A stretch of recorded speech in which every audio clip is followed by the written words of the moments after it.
예수님처럼 사랑하고 산다면 섬김의 삶을 살 것이다 제목으로 말씀을 드립니다.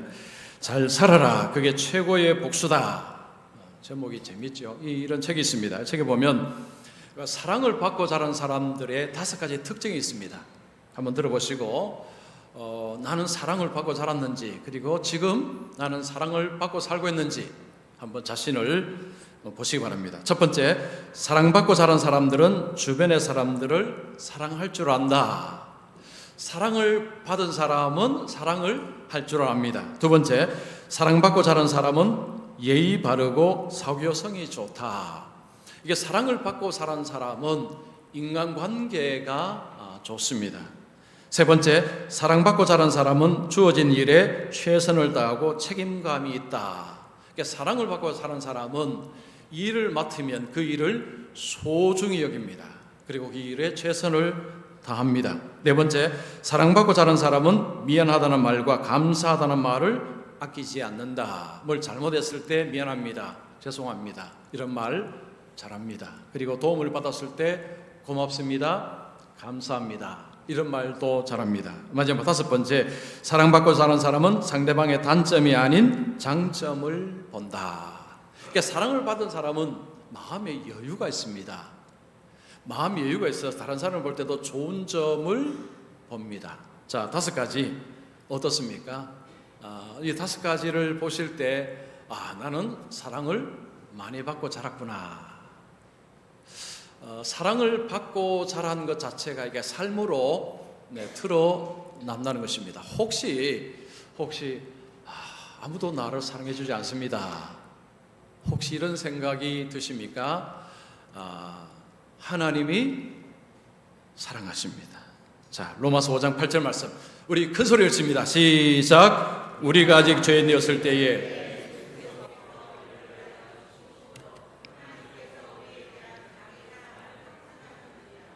아무도 나를 사랑하지 않습니다 라고 생각이 든다면 저는 이 말씀이 우리에게 하나님이 당신을 사랑합니다 라고 이야기합니다. 하나님의 사랑에는 국경도 없고 인종도 나이도 상관이 없습니다. 하나님은 예수 안에서 우리를 하나님은 사랑하시되 끝까지 사랑하십니다. 그래서 우리가 여러분 살아가면서 정말 중요한 것이 뭐냐면 이 하나님의 사랑을 알고 사는 것입니다. 자, 오늘 말씀을 끝까지 들어보시면요, 이 하나님의 사랑을 안다는 것 자체가 삶을 바꿉니다. 다르게 삶을 살게 합니다. 자, 하나님의 사랑을 모르고 사는 것하고 여러분 하나님의 사랑을 아는 것하고는 완전히 다릅니다. 자, 어떤 차이가 있는가? 자, 오늘 말씀드립니다. 자, 첫 번째, 하나님의 사랑을 알지 못하면 하나님의 뜻에 무지한 삶을 살아갑니다. 자, 본문은요, 우리가 너무너무 잘 아는 말씀입니다. 예수님께서 제자들의 발을 씻어주시는 사건, 우리가 잘 아는 말씀이죠. 자, 예수님이 이걸 언제 행하느냐? 1절에 보면 유월절 전이라 말씀합니다. 유월절하고 예수님의 십자가에 죽으심은 연관이 있습니다. 유월절은 이스라엘 백성들이 출애굽할 때에 문에다가 어린 양의 피를 발랐을 때 장자들이 죽지 않았습니다. 어린 양의 피를 바르지 않은 모든 집의 짐승이나 사람의 장자는 다 죽었습니다. 유월절은 어린 양의 피로 구원받았다라는 것을 기념하는 절기가 유월절입니다. 예수님께서 십자가에 죽으심은 어린 양으로 죽으시는 것입니다. 예수님의 피를 통해서 예수를 믿는 자는 구원을 받습니다. 이것을 이제 예수님의 죽으심과 유월절은 연관이 되는 것입니다. 예수님이 유월절 전에 예수님이 이제 아버지의 뜻을 따라서 십자가를 져야 될 때가 되었음을 아셨습니다. 1절 계속 보시면 예수께서 자기가 세상을 떠나 아버지께로 돌아가실 때가 이른 줄 아시고, 예수님은 십자가 지러 오셨습니다. 십자가에 죽으러 오셨습니다. 예수님은 그때가 가까이 온 줄 아시고, 자, 중요한 것은 그 다음 편입니다. 세상에 있는 자기 사람들을 사랑하시되 끝까지 사랑하시니라. 예수님께서 누구를 사랑하십니까? 자, 요거 대답하십시오. 누구를 사랑하신다고요? 자기 사람. 자, 따라하십시오. 자기 사람. 너무 중요합니다. 여러분, 이 자기 사람이 누구일까요? 예수 믿는 사람. 요한복음의 말씀으로 정리하면 아버지께서 예수님께 보낸 사람, 아버지가 택하셔서 예수님께 붙인 사람, 이 사람이 자기 사람입니다. 자, 이 사람을 어떻게 사랑을 하시냐? 끝까지. 이 끝까지라는 표현은 영원히, 완전히, 충분히, 이 세 가지 의미가 있습니다. 여러분 볼펜에 쓰면요, 그 성경에다 끝까지 여기다가 표시를 한번 세게 해 주십시오. 그 다음에 볼 때, 이 끝까지. 예수님의 사랑은 끝까지 사랑입니다. 영원히, 이것도 적으시면 좋습니다. 영원히, 그리고 완전히, 그리고 충분히 예수님은 사랑하십니다. 예수님께서 제자들을 이렇게 사랑하시는데, 예수님의 이 사랑의 절정은 십자가입니다. 예수님이 십자가를 지시고 자신의 피를 흘리심을 통해서 이제 우리의 죄를 씻어주시는 그 행위 자체가 사랑의 극치입니다. 그리고 예수님은 십자가에서만 사랑하느냐? 그렇지 않습니다. 이 땅에서 주의 제자들을 사랑하셨습니다. 오늘 본문은 그 사랑하심의 모습입니다.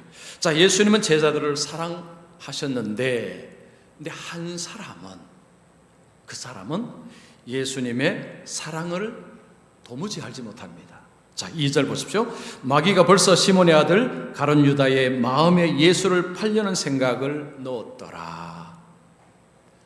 가룟 유다는 마귀의 지배를 받았습니다.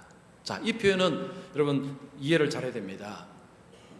가룟 유다는 정말 예수님을 따르고 싶었는데 마귀가 갑자기 가룟 유다의 마음에 들어와서 가룟 유다가 마음이 돌변해서 예수님을 파는 사람이 되었는가? 그런 말씀이 아닙니다.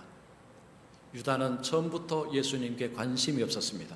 유다의 관심은 돈이었습니다. 돈이었습니다. 사람이 어떤 목적을 가지고 있는가에 따라서 그 외의 것은 아무것도 안 보입니다. 가룟 유다는 예수님을 눈으로 보고 있습니다. 예수님의 말씀을 듣고 있습니다. 예수님의 행동을 보고 있습니다. 그걸 봐도 잘 모르는 것입니다.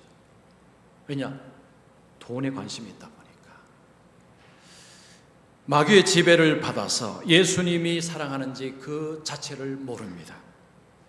자, 예수님께서 이제 저녁에 같이 식사를 하시면서 갑자기 일어나십니다.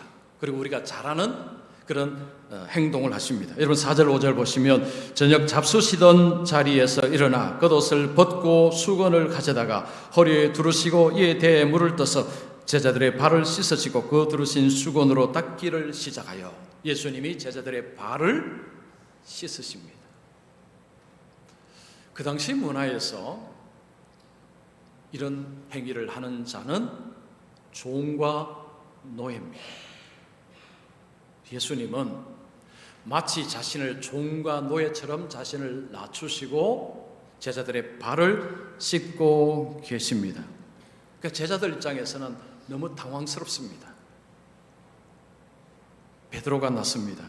6절 보십시오. 시몬 베드로에게 이르시되 베드로가 이르되 주여 주께서 내 발을 씻으시나이까. 주여 내 발을 씻으시나이까. 이 표현은 이런 표현입니다. 주님 내 발도 씻으려는 것은 아니지요. 지금 베드로는 예수님이 자신의 발을 씻는 것을 이건 아닙니다 라고 하는 것입니다. 지금 베드로는 예수님이 하시는 것을 지금 뭘 하는지를 지금 모르는 것입니다. 7절 보시면 내가 하는 것을 내가 지금은 알지 못하나 이후에는 알리라. 예수님께서 내가 지금 잘 모르지만 이제 곧 알게 될 것이다 라고 이야기합니다. 자, 우리가 예수님의 이 말씀을 보면 우리가 눈을 보고 귀를 열고 살아도 안 들리는 것은 안 들리고 안 보이는 것은 안 보인다는 거죠. 특별히 영적인 것, 하나님의 일. 눈 뜨고 귀를 활짝 열어도 안 보이는 분은 안 보입니다. 이게 너무 신기하죠. 그래서 성경은요, 성령이 우리 마음에 빛을 비추심으로, 여러분 어두운 방에 있으면 먼지가 있어도 안 보입니다. 그러나 그 빛이 쫙 비치면 먼지가 있는 것이 보입니다. 성령이 우리 속에 빛을 비춰주실 때 하나님의 말씀이 깨달아진다는 거죠. 아멘이 된다는 것입니다. 아멘. 아멘. 즉 인간의 육신의 지식과 육신의 경험으로는 도무지 이해가 안 되는 것이 하나님의 일입니다. 자, 베드로가 예수님의 제자일지라도 아직은 잘 모른다는 거죠. 자, 8절에 베드로가 이르되 내 발을 절대로 씻지 못하시니다. 이 표현은 강력하게 반대하는 것입니다. 안 됩니다. 절대 안 됩니다. 내 발 못 씻습니다라는 거예요. 지금 베드로는 주님이 하시는 것을 강력 제지하고 있습니다. 여러분, 이 모습이 베드로의 첫 모습이 아닙니다. 이전에 이런 모습이 또 있습니다. 가이사랴 빌립보에서 예수님이 자신이 유대 종교 지도자들에게 고난을 받고 십자가에서 죽고 부활할 것을 말씀하셨습니다. 그때 베드로가 뭐라고 했습니까? 주님, 절대 안 됩니다. 그때 주님이 뭐라고 했습니까? 사탄아 물러가라고 했습니다. 너는 하나님의 일을 생각하는 것이 아니라 사람의 일을 생각한다고 했습니다. 여러분, 예수님 옆에 그렇게 붙어 있어도 이게 마음대로 이게 아는 것이 아니라는 거죠. 베드로는 수제자 아닙니까? 근데 그 입에서 지금 예수님이 하는 일을 안 됩니다, 절대 안 됩니다라고 지금 반대하고 있습니다. 우리가 영적으로 이게 무지하다는 것은요, 하나님 일을 반대합니다. 막았습니다. 그 바이블 톡톡이라는 책이 있습니다. 이 책에 보면 미국의 어떤 거리에서 사람들에게 이제 설문조사를 합니다. 사람들에게 10가지 로고, 회사 종교 로고를 이렇게 보여주었습니다. 그래서 얼마나 알아맞히는지를 이제 사람들이 물었는데 가장 잘 알아맞힌 로고는 코카콜라.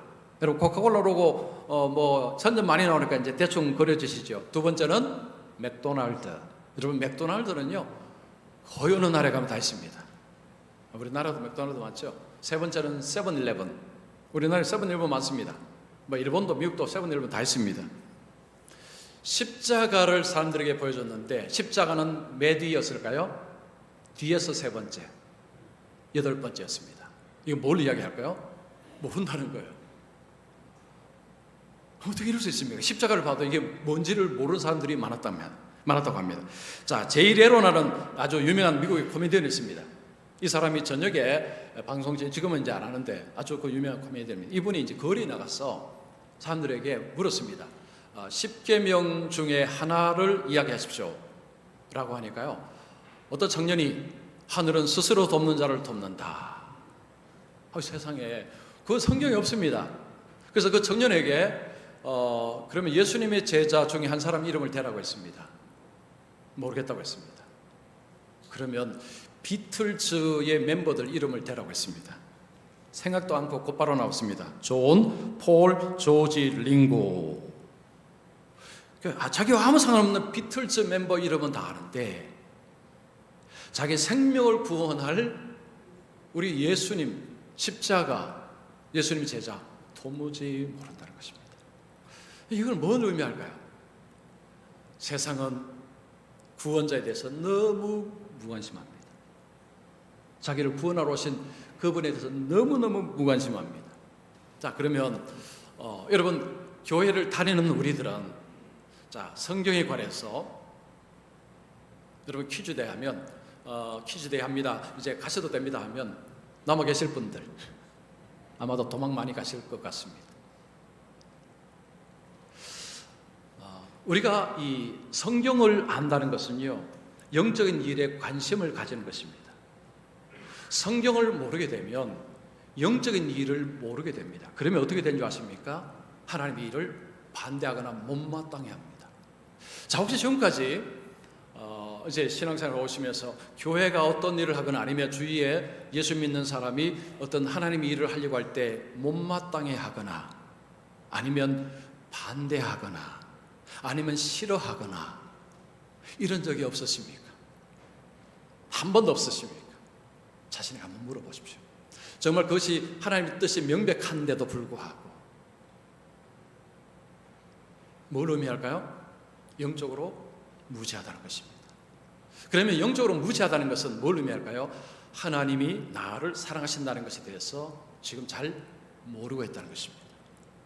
여러분, 다른 사람이 나를 정말 사랑하잖아요. 그러면 그 사람에게 관심이 갑니다. 정말 어떤 사람이 나를 정말 사랑합니다. 그러면 그 사람에게 왠지 관심이 갑니다. 하나님이 나를 사랑하신답니다. 그러면 여러분 그 하나님께 관심이 안 가는 게 이상하지 않습니까? 그러면 하나님께 관심이 가면 뭘 해야 되죠? 말씀을 읽어야 됩니다. 왜냐? 그것이 하나님의 말씀이기 때문에. 그리고 우리가 하나님의 말씀을 읽으면 뭘 알게 됩니까? 와, 하나님이 나를 사랑하시는구나. 그래서 성경은 읽으셔야 됩니다. 요즘 안 읽으시면요, 오늘부터라도 읽으십시오. 자, 성경을 읽으십시오. 그래서 영적으로 우리가 무지하게 되면 하나님의 일을 막아설 수 있습니다. 안 됩니다, 안 됩니다, 절대 안 됩니다, 이럴 수 있습니다. 자, 두 번째입니다. 하나님의 사랑을 안다면 주님처럼 섬기는 삶을 삽니다. 베드로는 안 된다고 막아섰습니다. 주님이 뭐라고 하십니까? 자, 8절 중반절 보십시오. 내가 너를 씻어주지 아니하면 내가 나와 상관이 없느니라. 이 상관이 없다는 것은 나와 함께 몫을 가지지 못하게 될 것이다 라는 의미가 있다고 합니다. 예수님께서 지금 이 발을 씻는 것은 뭘 의미합니까? 예수님이 우리 죄를 씻어주는 것을 보여주는 하나의 상징입니다. 예수님이 우리의 죄를 씻어주실 때 우리는 예수님과 함께 상속자가 됩니다. 그래서 우리는 유산을 받는 자가 됩니다.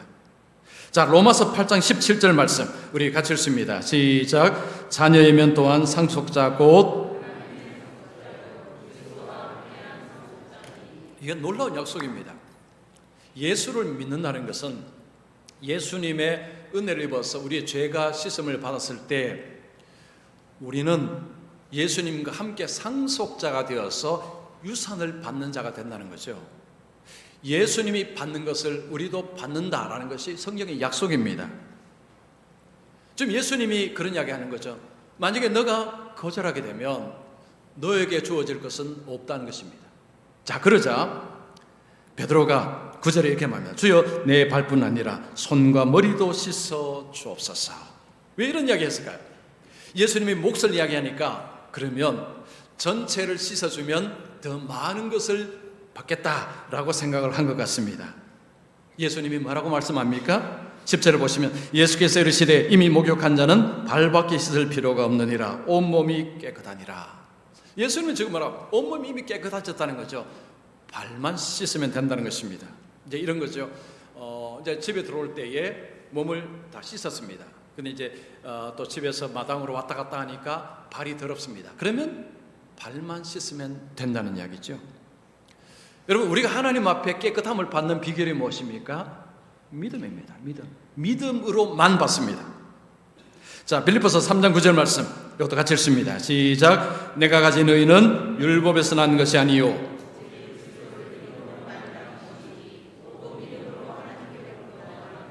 우리가 하나님 앞에서 깨끗함을 받을 수 있는 비결은 믿음입니다. 믿음. 예수님께서 지금 이 제자들 너희들은 믿음으로 이미 깨끗함을 받았다라고 이야기하는 것입니다. 자, 그러면서 예수님이 그러나 한 사람은 아니다라고 하십니다. 10절 하반절 보십시오. 너희가 깨끗하나 다는 아니니라. 한 사람은 가룟 유다입니다. 지금 예수님이 가룟 유다의 발도 씻어 주시지요. 그러나 가룟 유다는 예수님을 믿지 않습니다. 그는 깨끗함을 받지 못합니다. 11절에 이는 자기를 팔자가 누구인지 아심이라 그러므로 다는 깨끗하지 아니하다 하시니라. 예수님은 가룟 유다가 예수님 자신을 판다는 것을 이미 알고 계십니다. 자, 우리가 가룟 유다를 보면서 어떻게 이럴 수 있을까라는, 아니 예수님 눈으로 봤지 않습니까? 예수님은 죄를 짓는 것을 제자들이 못 봤습니다. 유다도 본 거죠. 그리고 예수님의 권능을 받지 않습니까? 그런데도 못 믿었습니다.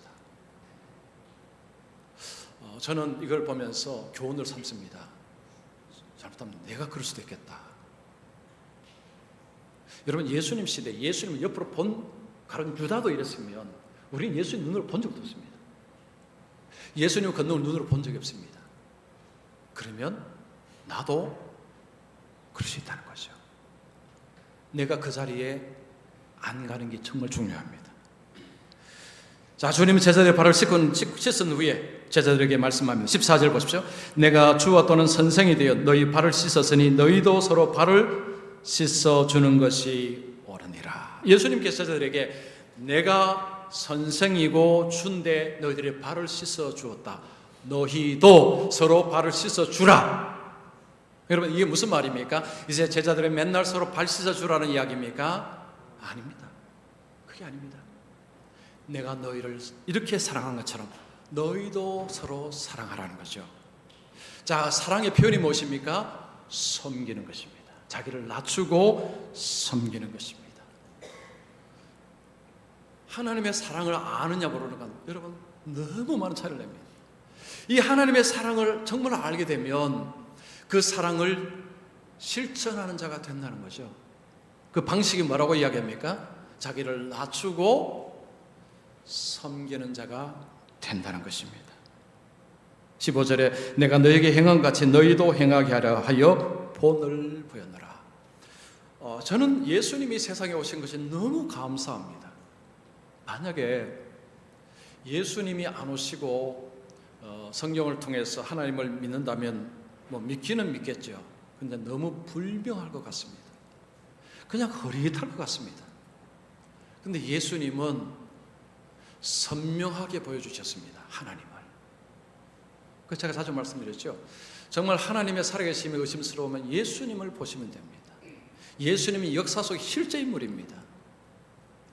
예수님이 어떤 삶을 사셨는가는 성경에 고스란히 기록되어 있습니다. 예수님처럼 산 사람이 아무도 없습니다. 예수님은 본을 보인다고 말씀합니다. 너희도 이렇게 사랑하도록 하기 위해서 내가 먼저 보여주었다는 것입니다. 우리는 예수님의 본을 따라 살아가게 될 때 우리 또한 낮추고 섬기며 살아가는 것이 합당하다는 것이죠. 17절에 너희가 이것을 알고 행하면 그 다음에 뭐라고 이야기합니까? 복이 있으리라. 자, 한번 여러분 생각해보세요. 내가 낮추고 섬기고 살 때 무슨 복이 있을까요? 지금 이럴 때 종이 한 장 내주고 섬기고 낮추고 살 때 복 받을 수 있는 것을 적어보십시오 하면 여러분 적을 수 있어야 됩니다. 이걸 적을 수 있어야 돼요. 그래야 이 말씀이 그래 맞아, 낮추고 섬기면 복 받아 이해가 됩니다. 그러나 여러분 하도 못 적잖아요. 그러면 이 말씀이 이해가 안 되는 것입니다. 아니 내가 낮추고 섬기는 거 손해보는 건데 이게 뭐가 복이 돼?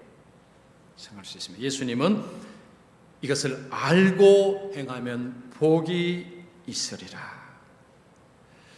주님께서 나를 사랑하셨는데 그 사랑을 받은 자로서 내 다른 사람을 사랑하고 그 사랑의 표현이 자기를 낮추고 섬길 때 하나님이 복이 있다라고 하셨습니다. 자, 풀타임 크리스천이라는 책이 있습니다. 이 책에 보면 우리나라에서 최초로 왔던 언더우드 선교사에 대한 이야기 나옵니다. 이 언더우드 선교사를 이렇게 부른답니다. 조선을 조선인보다 더 사랑한 선지자. 이게 역설입니다. 역설. 조선 사람보다 조선을 더 사랑한 사람이 미국 사람 언더우드였다는 것입니다. 이분이 이제 우리나라에 와서 우리 조선이 굉장히 못 사는 참 가난한 때 아닙니까? 미국에요. 우리 조선을 그렇게 많이 알렸답니다. 계속 조선에 관심을 가져주십시오. 조선을 도와주십시오라고 끊없이 알리고 주위에 있는 미국에 있는 동료들 한국으로 이 조선으로 선교사 오라고 계속 독려를 했다고 합니다. 그리고 친형이 사업을 하고 있었는데 그 친형에게 계속 돈 보내라고. 형님 돈 보내세요. 돈 보내세요. 계속 돈 보내라고 했다고. 그래서 그 형이 돈을 무지하게 보냈답니다. 이 언더우드 선교사가요. 몸이 좀 안 좋아서 이제 본국으로 돌아갔는데 그 길로 그만 세상을 떠났습니다. 이게 끝이 아니었습니다. 그 아들, 손자 대대로 조선에 와서 섬겼습니다. 아들 원두유, 그 다음 원한경, 그 밑에 원일한, 그 다음에 원한광. 그러니까 1세, 2세, 3세, 4세, 5세 총 100년이라고 100년. 2세 그 원한경 아들, 이게 손자죠. 손자 원한경은 제암리 학살 사건을 외국에 알렸고, 그 다음에 연희 전문학교 교장을 역임했고, 그 다음에 원일한 그 밑에 한국 전쟁에서 통역관으로 참전했고, 그 다음 원한강 연세대 영문학과 교수로 생겼습니다. 그래서 전체가 100년인데 이 언더우드 가문을 이렇게 표현한다고 합니다. 언더우드의 가정이 몰락할수록 대한민국이 잘 되었다. 이게 무슨 말이냐면 그들이 우리 조선, 우리 대한민국을 위해서 헌신한 것으로 인해서 대한민국이 덕을 입었다는 거죠. 여러분, 세상의 관점으로 이 언더우드와 그 가족을 어떻게 이해할 수 있습니까? 이렇게 한다고 그들에게 돌아오는 게 뭐가 있습니까? 힘든 것밖에 없습니다. 요즘은 여러분, 미국에 사는 사람들이 대한민국 살고 싶어하는 사람들이 꽤 많습니다. 한국 사람이 아니라도. 이 우리 대한민국이 이제는 어마어마한 나라가 되었습니다. 그러나 그 당시는 전혀 그렇지 않습니다. 미국 땅에서 한국 땅으로 간다는 것은 이건 고생 보따리 지고 가는 것입니다. 근데 그냥 왔습니까? 미국에 돈 보내라 막 예수에서 막 돈 끌어다가 여기 학교 지었죠, 병원 지었죠. 그들이 왜? 언더우드 가문이 왜? 대답은 단어 하나밖에 없습니다. 뭐죠? 대답하십시오. 이유가 뭡니까? 사랑입니다. 사랑. 이거 뭐 다른 건, 여러분, 다른 거는 설명이 안 됩니다. 여러분, 지금도 우리나라 선교사들이 저기 이 재정적으로 어려운 나라들 가서 엄청나게 섬기는데 정말 열심히 섬기는 사람들 보면요, 와, 정말 놀랍습니다. 제가 지난주에 이제 기도원에 가 있었는데 우리 섬기는 선교사님을 거기서 딱 만난 겁니다. 그래서 제가 아니 지금 구워 있어 있는 왜 여기 있냐 하니까 지난주 주말에 들어왔대요. 아무에도 알리지 않고 이제 곧 알리려고 했답니다. 그래서 이제 한 1년 반 만에 이제 만났거든요. 만나서 이제 그 지금 하고 있는 사역을 한 3시간 정도 제가 그걸 다 들었습니다. 저는 몇 마디 안 했습니다. 그냥 다 들었는데 제가 입을 딱 벌렸습니다. 세상에 어떻게 저렇게, 그 나라 사람들은 아무 생각 없는데 지금 이분이 들어가서 일을 벌리는데 그 나라를 잘 되게 하기 위해서. 그래서 이분이 이야기하는 게 김 목사 돈이 필요해. 돈 좀 줘라는 거예요. 그래서 제가 뭐 내가 돈이 있습니까? 하여튼 뭐 일단 또 우리 교회가 어쨌든 뭐 이렇게 섬기는 대로 한번 해보겠습니다. 근데 곧 이제 올 겁니다. 와, 제가요 들으면서 세상에 저 나라는 복되다, 이 선교사 때문에. 여러분, 우리나라에 과거에 선교사들이 와서 처음 그랬습니다. 돈 보내라는 거죠. 이 조선에 돈이 필요하다, 좀 학교에 돈 필요하다, 전부 돈 보내라고 해서 거기서 돈 보내갖고 밑에 여기 와서 쌩 고생하죠. 무엇을 위해서? 자기에게 유익이 없습니다. 설명할 수 있는 단어는 하나밖에 없습니다. 사랑이라는 거죠. 사랑밖에 없습니다. 자, 오늘 세상을 보겠습니다. 여러분, 세상 사랑 이야기 많이 합니다. 그런데 자기 사랑이 넘쳐납니다. 요즘 SNS, 여러분, SNS는요 자기 사랑을 표현하는 방법입니다. 나를 사랑해달라는 거죠. 그래서 뭔가를 올리면 사람들이 원하는 마음에 좋아요 많이 눌러주세요. 제발 많이 눌러주세요. 맨날 좋아요 얼마나 눌른가 쳐다보고 있습니다. 사람이 이렇게 자기 사랑이 커지면, 물론 우리는 자기 사랑을 해야 됩니다. 근데 이게 과도하게 되면요 이게 자기 인정 욕구가 올라간답니다. 그래서 다른 사람이 인정을 안 해주면요 못 사는 거예요. 좌절합니다. 남이 좋아요를 안 눌러주면 이게 너무 힘든 것입니다. 주님은 자기 사랑 방법을 알려주신 것이 아니고 타인, 내 옆에 있는 사람 사랑하는 방법을 알려주셨습니다. 주님이 하나님이신데 이 땅에 오시고 사랑하시는데 그 사랑을 어떻게 하시는가? 자기를 낮추시고 섬김을 통해서, 사랑은 이런 것이다, 너희도 이렇게 하라 라고 하셨습니다. 요즘 자신의 삶을 한번 보십시오. 요즘 어떻게 잘 섬기십니까? 자기를 낮추고 잘 섬기십니까? 아니면 남들이 인정을 안 해줘서 혹시 속상하십니까? 혹시 마음에 상처가 있으십니까? 저도 마찬가지고 우리 교회도 그렇고 우리 성도님들은 정말 하나님의 사랑을 많이 받으시며 그 사랑으로 사람들을 사랑하며 사시기를 축원합니다. 어떻게 사랑한다고요? 자기를 낮추고 섬기심을. 여러분, 직장에서 어디에 가시든지 간에 다른 사람을 섬기심으로 여러분 덕분에 옆에 사람들이 복을 받을 수 있는 그런 삶을 한 주간 열심으로 살아가시기를 축원합니다.